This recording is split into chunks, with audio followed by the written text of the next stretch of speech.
Fight ಮಾಡ್ದಿರಾ election ಆದ ತಕ್ಷಣ ಇವರು ಹೊರದೇಶಕ್ಕೆ ಹೋಗ್ಬಿಟ್ರೆ ನಾವು ಏನು ಅನ್ಕೋತಾರ ಜನ. ಅಲ್ಲಿ ಯಾರೋ ದೇವರೇಗೌಡ ಅಂತ ಮನೆ ಕೂತ್ಕೊಂಡ್ಬಿಟ್ಟು ಮಾಡಿದ್ದಲ್ಲ ತಪ್ಪು, ಡಿ ಕೆ ಶಿವಕುಮಾರೇ ಮಾಡಿದ್ದು, ಅವರು ಕಾಂಗ್ರೆಸ್ ಅವರೇ ಮಾಡಿದ್ದು.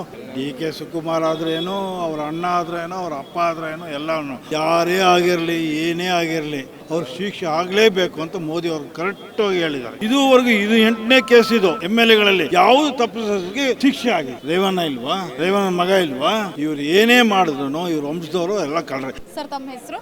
ನನ್ನ ಹೆಸರು ವಿಜಯಕುಮಾರ್ ಅಂತ ಹೇಳಿ. ಈಗ ಪ್ರಜ್ವಲ್ ರೇವಣ್ಣ ಅವರ ಪೆನ್ ಡ್ರೈವ್ ಪ್ರಕರಣ ಆಲ್ರೆಡಿ ತಮಗೆ ಗೊತ್ತೇ ಇರುತ್ತೆ. ಸೊ ಕೇಳಿದ ತಕ್ಷಣ ಏನು ಅನಿಸ್ತು ಸರ್?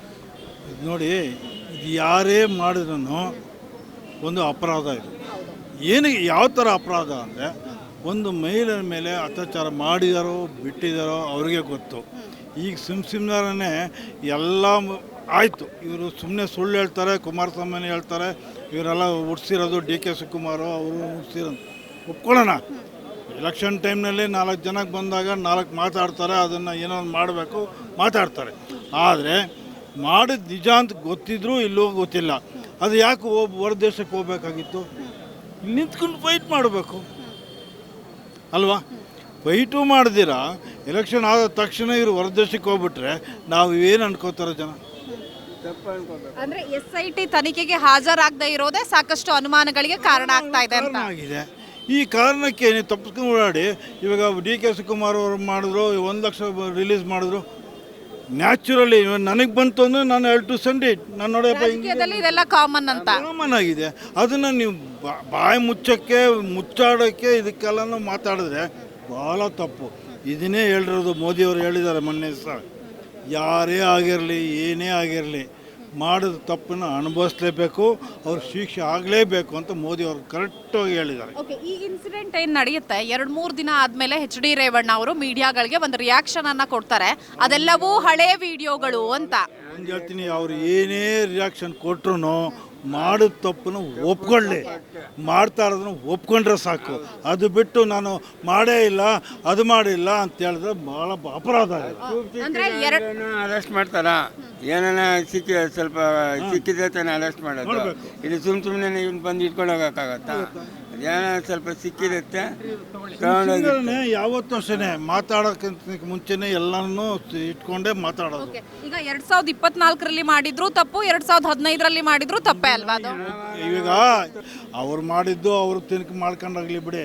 ಅವ್ರು ಮಾಡಿದ್ದು ಅವ್ರು ಅನುಭವಿಸಿದ್ರು. ಇವ್ರು 6ನೇವ್ರ 7ನೇವ್ರ ವಿಧಾನಸೌಧ ಹೊರಗಡೆ ಕೂತ್ಕೊಂಡೇ ಮೊಬೈಲ್ ಎಲ್ಲ ನೋಡ್ತಾ ಇದ್ರು. ಇಂಥವ್ರಿಗೆಲ್ಲ ಯಾವ ರಾಜಕೀಯ ಬೇಕು? ಇವ್ರಿಗೆ ಯಾಕೆ ಬೇಕಾಗಿದೆ? ಇವ್ರಿಗೆಲ್ಲ ಆರಾಮ ಮನೇಲಿ ಇರ್ಕೊಳ್ಳಿ ಅಲ್ವಾ?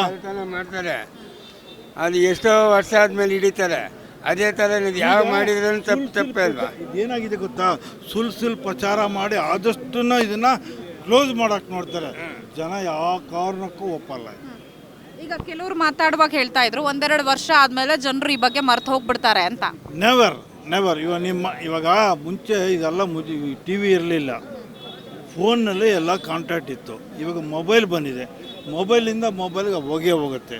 ಡಿ ಕೆ ಶಿವಕುಮಾರ್ ಆದ್ರೇನು, ಅವ್ರ ಅಣ್ಣ ಆದ್ರೇನು, ಅವ್ರ ಅಪ್ಪ ಆದ್ರೇನು, ಎಲ್ಲನೂ ಮಾಡಿದ ತಪ್ಪಿಗೆ ಇವತ್ತು ನೀವು ಮಾಡಿದರೆ ಎಲ್ಲರೂ 1 ಲಕ್ಷಕ್ಕೆ ಬಿಟ್ಟರು ಅಂದರೆ 1 ಲಕ್ಷ 5 ಲಕ್ಷ ಬಿಟ್ಟಿರ್ತಾರೆ. ಯಾರೋ ಫ್ರೆಂಡ್ ಕಳ್ಸಿರ್ಬೋದು ನೋಡೋ ಅಂತ.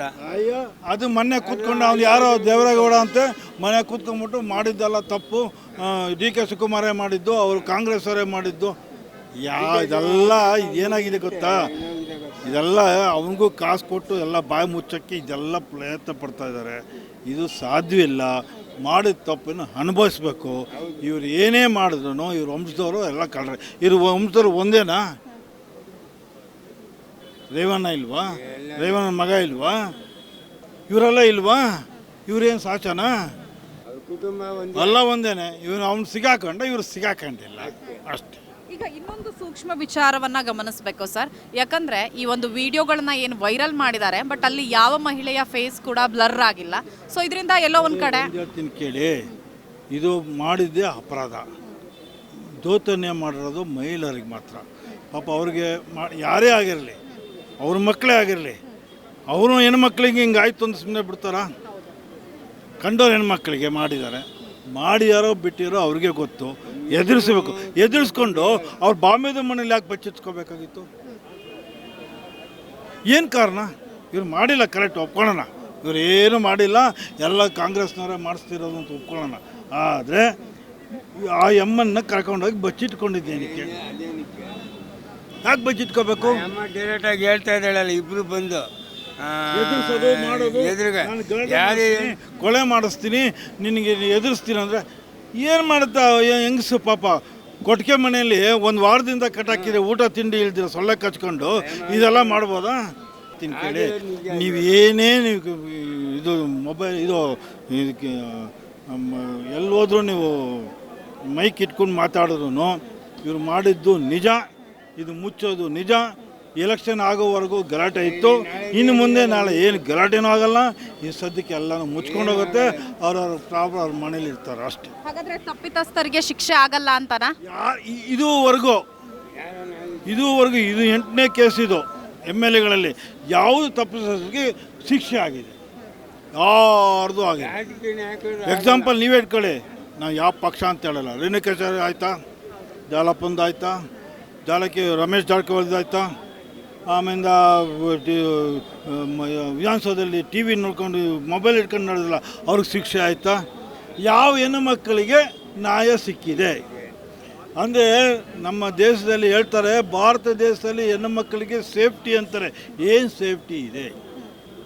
ಯಾವ ಥರ ಸೇಫ್ಟಿ ಇದೆ?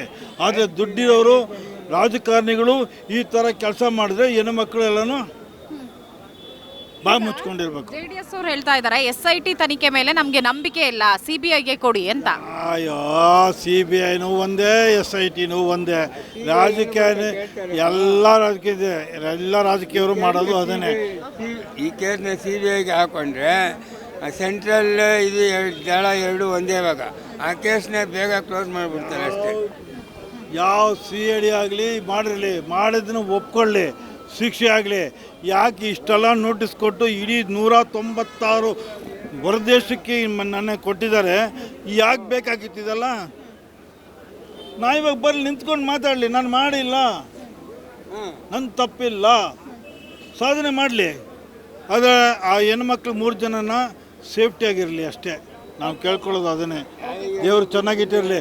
ಯಾಕಂದರೆ ಆ ಹೆಣ್ಮಕ್ಳನ್ನ ಅವ್ರ ಮಕ್ಕಳನ್ನ ಏನೇನು ಮಾಡ್ತಾರೋ ಇವ್ರು ಸೇರಿಕೊಂಡು ಅಂತೂ ಅವ್ರ ವಂಶ ನಿರಂಶ ಮಾಡ್ತಾರೋ, ಬದುಕಿಸ್ತಾರೋ ಗೊತ್ತಿಲ್ಲ, ಇಲ್ಲ ನಾಲ್ಗೆನ ಕತ್ತರಿಸ್ತಾರೋ ಗೊತ್ತಿಲ್ಲ.